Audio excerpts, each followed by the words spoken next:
पुणे सोलापूर महामार्गावर थरार 15,000 लिटरचा पेट्रोलने भरलेला टँकर पेटला। सकाळच्या गर्दीच्या वेळी पुणे सोलापूर महामार्गावर सोमवारी शेवाळवाडी चौकाजवळ एका पेट्रोल टँकरला अचानक आग लागली। टँकरमध्ये तब्बल 15,000 लिटर पेट्रोल आणि 5,000 लिटर डिझेल होते। त्यावेळी मोठा स्फोट होण्याची शक्यता असतानाच चालकाने प्रसंगवधान ठेवून वाहन रस्त्याच्या कडेला थांबवून बाहेर पळ घेतला।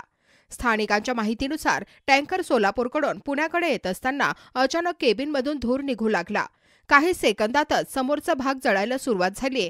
आग वेगाने पसरताच महामार्गावरील वाहतूक दोन्ही बाजूंनी थांबवण्यात आली। घटनास्थळी अग्निशमन दल आणि पोलीस तातडीने दाखल झाले। जवळपास तासाभराच्या जोरदार शर्थीनंतर आग नियंत्रणात आणण्यात आली। सुदैवाने कोणतीही जीवितहानी झाली नाही, मात्र टँकर पूर्णपणे जळून राख झाला। प्राथमिक तपासात शॉर्ट सर्किटमुळे आग लागल्याचा अंदाज अधिकाऱ्यांनी व्यक्त केला आहे। ही घटना पुन्हा एकदा इंधन वाहतूक करणाऱ्या वाहनांच्या सुरक्षिततेवर प्रश्नचिन्ह निर्माण करणारी ठरली आहे।